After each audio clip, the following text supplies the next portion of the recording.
con los asilados. Sí, bueno, muchas gracias a ustedes por todo el seguimiento que le están dando a lo que pasa en Venezuela. Son horas trascendentales desde todo punto de vista en relación a la embajada y a los asilados en la embajada y por supuesto a los diplomáticos argentinos que se encuentran ahí. Son las últimas horas, tengo entendido que el plazo se vence mañana para que los diplomáticos y sus familias salgan y bueno, por supuesto ver qué va a pasar con los asilados que están en la embajada de Argentina.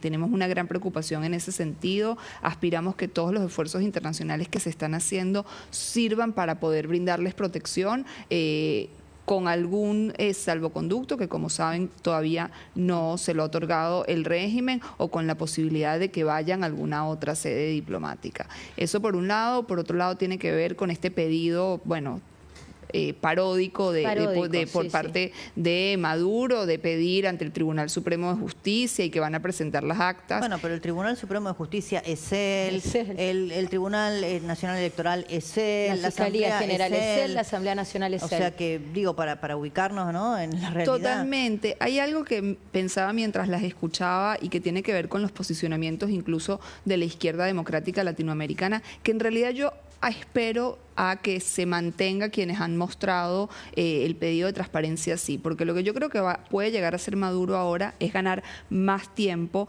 para falsificar las actas, que por supuesto no van a tener ningún tipo de validez, pero ojo con que no haya otras posturas, las posturas no cambien. Hoy hay algo claro, por eso a mí me parece que ahí cuando muchos de los dirigentes que tienen esta posición ambigua, que yo coincido que la ambigüedad es complicidad, y dice, bueno, que muestre las actas, me parece que ya es una discusión abstracta, porque acá el problema es que están matando gente en las calles por ser disidente, acá el problema es que se han llevado un dirigente opositor de los pelos y lo han metido en una camioneta y su esposa lo está buscando y no sabe dónde está. Están denunciando que hay torturas, entonces, digamos, si le muestran las actas después de casi 3, 4 días, ¿qué van a decir? ¿Que no está pasando nada más? Exactamente, digamos, los niveles de represión son alarmantes. Estamos hablando de más de 500 detenciones arbitrarias en las últimas horas y algo justamente volviendo a los posicionamientos. Hoy a las 4 de la tarde va a haber en la Comisión de Relaciones Internacionales del Congreso de Diputados Argentinos una sesión especial para hablar de Venezuela. Entonces yo también... Fernando Iglesias. Fernando Iglesias, así es. Yo también quiero ver qué van a decir los que todavía no han dicho nada. Los diputados del kirchnerismo, ¿no? Básicamente, y bueno, como sabemos también lo que va a pasar en la sesión especial por parte de la Organización de Estados Americanos. Tal cual. Bueno, Adriana también está con nosotros, es Adriana Flores Márquez, que es jefa del comando también de Venezuela, con Venezuela en la Argentina. Bueno, Adriana, ¿cómo lo están viviendo ustedes y qué expectativa tienen puestas, ¿no?, en las próximas horas de lo que pueda pasar allí? Bueno, fíjense lo siguiente, ahora nosotros seguimos haciendo mucho hincapié en que seguimos en esta lucha hasta conquistar la libertad, ¿no? O sea, todas estas maniobras que está haciendo el régimen, o sea, a ver, han asesinado ya varias personas, han detenido muchísimas más, más de 700, además el asedio contra nuestros compañeros que se encuentran en la embajada, esta persecución o estas amenazas que tienen contra María, contra Edmundo. O sea, básicamente están buscando la forma de cercenar a la gente, o sea, de crear un cerco y que justamente la calle se apague, pero todo lo contrario, todos estos movimientos lo que están haciendo es darnos más fuerza, más impulso, porque, a ver, este es el principio del fin. Nosotros sabíamos a lo que nos estábamos enfrentando, esto no es la primera vez que ocurre y hoy los venezolanos estamos en otra instancia. ¿Han vencido el miedo o por lo menos hay menos miedo en la calle que el que había 6 años atrás, por ejemplo? Esto me parece un dato. ¿Y por dónde piensan que puede venir la salida? ¿Qué puede pasar que revierta la consumación de la reelección de Maduro? A ver, esto es paso por paso, ¿no? A medida que se vayan presentando los obstáculos, los vamos a ir superando. Ya María, tanto María, la líder legítima, como Edmundo González, el presidente electo, nos han bajado líneas estos últimos días y hemos venido acatando las normas. O sea, algo que además es impresionante porque la gente los está escuchando, la gente está cohesionada y están siendo guiados bajo esta misma voz. Entonces, no me puedo adelantar todavía los hechos, porque además todo esto es estrategia, pero lo que puedo decir con firmeza es que a medida que se vayan presentando los obstáculos, los vamos a ir superando. Bien. Bueno, ojalá ese optimismo se refleje en hechos concretos. Bueno, estábamos hablando del posicionamiento de algunos dirigentes que habitualmente han sido condescendientes con el régimen de Maduro. En este caso hablamos de México, Maxi. Sí, de López Obrador, que decía que no está de acuerdo con la posición de la OEA y que en ese sentido la enviada que tiene justamente México frente a ese organismo internacional con sede en Washington, a donde ha viajado en las últimas horas Diana Mondino, no va a estar participando justamente de esa reunión que condena las elecciones venezolanas y que ha de alguna manera manifestadose en favor de la oposición. De todas maneras, el propio López Obrador insistía en que hay que revisar justamente las actas y que sea obviamente el régimen quien presente estas actas, las que estamos hablando en el último tiempo, que de todas maneras es muy difícil que puedan ser fraguadas. Han sido ya publicadas, el sitio, pero te digo exactamente, es resultados con Venezuela, bzla.com, y podés ver mesa por mesa. Que lo ha bloqueado el madurismo, ¿no? Sí, dentro de Venezuela, está bloqueado. Tenemos ahí para compartir justamente la palabra del presidente mexicano. La información que Alicia Bárcena, la secretaria de Relaciones Exteriores, no va a participar en la reunión de la OEA. Y no vamos a participar porque no estamos de acuerdo con la actitud de parcialidad de la OEA. Qué vergüenza dan algunos líderes políticos. Vamos a consultarlo con Jaime Durán Barba, que es analista político y experto en temas regionales. ¿Cómo está, Jaime? Gracias por atendernos. Muy buenas tardes, un gusto estar con ustedes. Igualmente. Igualmente, una primera mirada de dónde estamos parados hoy, con un presidente consagrado por la Cámara Nacional Electoral y, más que dudas, certezas sobre el fraude. Mira, yo creo no solamente que Maduro hizo un fraude, sino que Maduro es un fraude. El fraude viene de antes. ¿Cómo es posible que creamos que hay democracia en un país en el que las Fuerzas Armadas son parte de un partido político? Si las Fuerzas Armadas son parte de un partido político, no hay democracia. Los militares en Venezuela ocupan cargos importantes en toda la estructura del Estado. Han intervenido gobernaciones, tienen ministerios. Esa es una dictadura militar como las antiguas. Entonces, las dictaduras a veces convocan a elecciones, pero son siempre elecciones fraudulentas desde el inicio, porque hay una presión sobre los electores, porque no hay libertad para expresarse, porque se coarta los medios de comunicación, porque en este caso es absolutamente ridículo. María Corina Machado era la candidata de la oposición y fue descalificada por un truco ridículo de los militares y termina siendo una persona que apoya a un candidato que, con el debido respeto, no es María Corina. O sea, ella es una mujer con mucha vida, habría sido una estupenda candidata. El candidato que pudo escoger es una persona completamente desconocida, mayor, que no era el candidato adecuado. Pero con todo y eso, la oposición sacó una buena votación sin ninguna duda. Pero ¿por qué el Consejo Nacional Electoral se demora varios días con las actas guardadas? Ellos tienen las actas desde el primer momento. ¿Por qué no las exhibieron? Evidentemente, ni siquiera fraguándolas pudieron torcer el resultado. Es muy importante lo que dijiste de los militares, porque claramente es una dictadura militar, ¿no? Para que la izquierda lo escuche. Y me parece que eso se remonta a 2002, 2003, cuando fue el golpe contra Chávez, y cuando él vuelve al poder, hace una gran limpieza de las fuerzas de seguridad, y los militares hoy son no solamente militantes del chavismo, sino cómplices de los negocios y de las violaciones a los derechos humanos, y hoy sostienen a Maduro. Claro, yo veía en otro canal que algunos señores decían que la dolarización fracasó en Venezuela. No hay dolarización en Venezuela. Lo que hizo Chávez es que sus élites militares y de sirvientes que tiene también como empresarios accedan a dólares, y hay ahora en Caracas un consumo de súper lujo en coches, en restaurantes, etcétera, pero solo para los militares y sus áulicos. El pueblo venezolano no tiene acceso a los dólares, no hay dolarización en Venezuela. Eso es una ignorancia que se dijo en otro canal. No es así. Venezuela no está dolarizada. Venezuela es un estado... Además, mira, si comparamos cuánto petróleo producía Venezuela cuando llegó al poder el coronel Chávez y cuánto petróleo produce ahora, se derrumbó todo.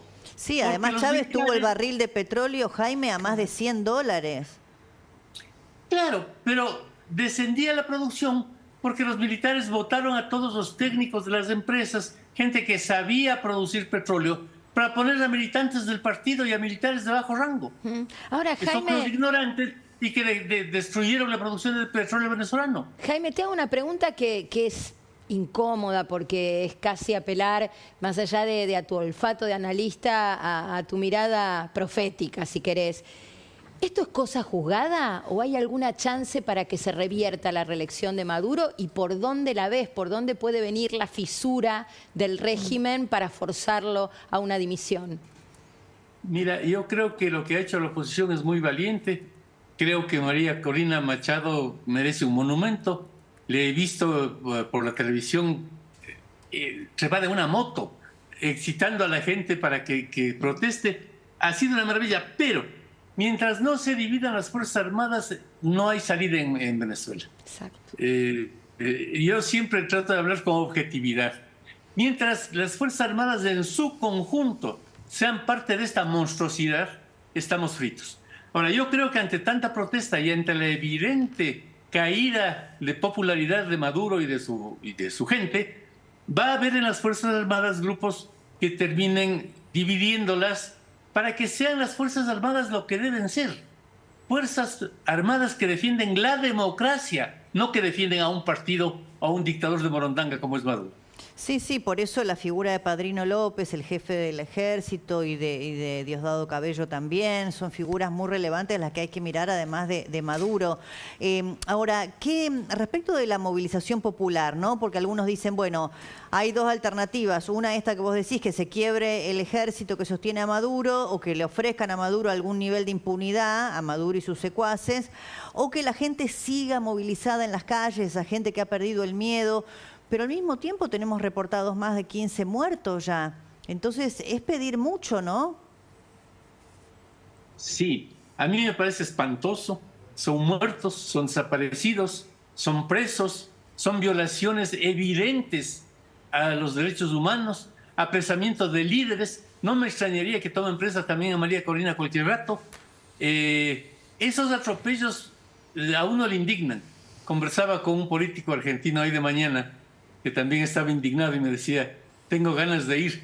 Me decía, yo con mis 77 años también, si pudiera, iría, pero no sé cómo pueda correr en medio del caos. Me indigna absolutamente, pero esas desgracias que están ocurriendo, esa persecución por parte de la dictadura, va a provocar la división en el ejército, porque siempre hay militares que son decentes y que entienden que no tienen que seguir defendiendo algo que no es de izquierda, no es revolucionario, es una estafa al mundo para contrabandear drogas a Estados Unidos. No lo digo yo, lo dice Interpol. Está con petición de captura a Maduro para contrabandear drogas y hacerse millonarios. Yo creo que eso no debe topar a todos los militares. Debe haber militares que no están en el negocio y ojalá pronto se divida. Ahora, Jaime, antes de despedirte, lo último, y apelamos a tu brevedad. Cristina Fernández de Kirchner muda. Se supone que el 3 de agosto, en su ponencia magistral, algo dirá, pero ¿te llama la atención? El gobierno de Cristina tuvo muchas relaciones, especialmente con Chávez. No nos olvidemos de cierta maleta que llegó para la campaña electoral. La de Antonini Wilson, con los $800.000. Sí. O sea, hubo muchas relaciones, pero yo creo que si los peronistas no se liberan del karma de estas malas amistades, no tienen ninguna posibilidad de resucitar. Aunque sea por supervivencia, Jaime, aunque sea por supervivencia, la verdad que no condenar lo que está sucediendo en Venezuela atenta contra su propia supervivencia política y además le dejan a Milei, la verdad, siguen jugando para Milei. Y sí. Sinceramente. Claro, es que creo que uno cuando ve a personas apoyando a Maduro se indigna. Yo tengo respeto por López Obrador, he vivido mucho en México, pero yo creo que lo que le pasa a él es que está viejito. Está pensando como antes de que termine la Guerra Fría, en que la oposición está entre el comunismo y el imperialismo. No hay comunismo. Rusia tampoco es comunista, es un país absolutamente reaccionario. No, ni China lo es. Venera a los Romanov como santos, que son los mismos Romanov a los que la Rusia soviética mató. O sea, la Rusia actual es una barbaridad. Tampoco es de izquierda. Entonces hay una confusión de conceptos. ¿Cómo puede ser de izquierda un señor como Maduro o un comandante como el de Nicaragua, que lo que hacen es reprimir a su pueblo? Sí, Ortega. Y lo que han hecho es... Jaime, te agradecemos el contacto y seguramente te vamos a volver a molestar la próxima para hablar de Macri, que reaparece en estos días con notas periodísticas, mañana en una reunión del PRO y paralelamente lo que está pasando con el gobierno argentino de Javier Milei. Pero bueno, hoy la verdad que no podíamos sacar el foco de Venezuela. Gracias por atendernos. Un gran gusto siempre conversar con ustedes y estoy a las órdenes. Muchas gracias. Muchas gracias. Bueno, Lisa, para ir cerrando, acá lo que queda como duda es esto que plantea muy bien, me parece a mí, Jaime, mientras el ejército y las Fuerzas Armadas sigan sosteniendo al régimen de Maduro, es difícil pensar en una salida, ¿no? Sí, mira, tengo la información de que el fiscal de la dictadura, Tarek William Saab, acaba de confirmar él mismo que hay 1.062 detenidos en las últimas 48 horas en Venezuela. Entonces, hoy Venezuela es el país con más presos políticos del mundo. Y yo creo que en ese sentido, Débora, el llamado ha sido claro, el llamado por parte de María Corina Edmundo González Urrutia a justamente a quiénes van a disparar, a quiénes van a detener, a sus familias, porque ellos también son víctimas, digamos, a ellos tampoco les alcanza a llegar al fin de mes, a ellos también se les fueron sus familiares de Venezuela, ellos también tienen vecinos que están saliendo a protestar y yo creo que ese es el quiebre al que tenemos que seguir trabajando, porque además, y en relación, esto por un lado, y en relación con la comunidad internacional, a definitivamente terminar de entender que esto no es izquierda o derecha. ¿Esto es una dictadura o autocracia? Democracia, dictadura, totalmente. Sí. Gracias, Elisa. Vamos a, por supuesto, seguimos atentos minuto a minuto lo que está sucediendo allí. También gracias a Adriana Flores Márquez. Un placer. Muy amable. Bueno, hablando de repercusiones políticas y de algunos silencios, empiezan a aparecer algunos dirigentes con posicionamientos, Maxi, respecto a la situación. Exactamente, se han tomado su tiempo. Finalmente hay comunicado del Frente Renovador destacando la posición de justamente su ex líder, Sergio Massa. Dice en el segundo párrafo el comunicado: desde 2013 el líder de nuestro espacio político, Sergio Massa, viene sosteniendo públicamente que un régimen que no respeta los derechos humanos y que detiene a los políticos opositores, impidiéndoles presentarse a elecciones, que obstaculiza el trabajo libre de la prensa y reprime a los manifestantes, no puede ser considerado verdaderamente democrático, y adjunta una larga lista de tuits refrendando justamente la posición de Massa. Bueno, veremos en las próximas horas si dirigentes políticos, como digo, atenta contra la supervivencia de cualquier dirigente con validar una dictadura, sea cual fuese su origen primigenio ideológico. Por supuesto. Bueno, gracias, Maxi. Seguimos atentos a todas las repercusiones. Muy bien. Bueno, nos vamos urgente. Ahora nos vamos a París, a los Juegos Olímpicos. Allá vamos y les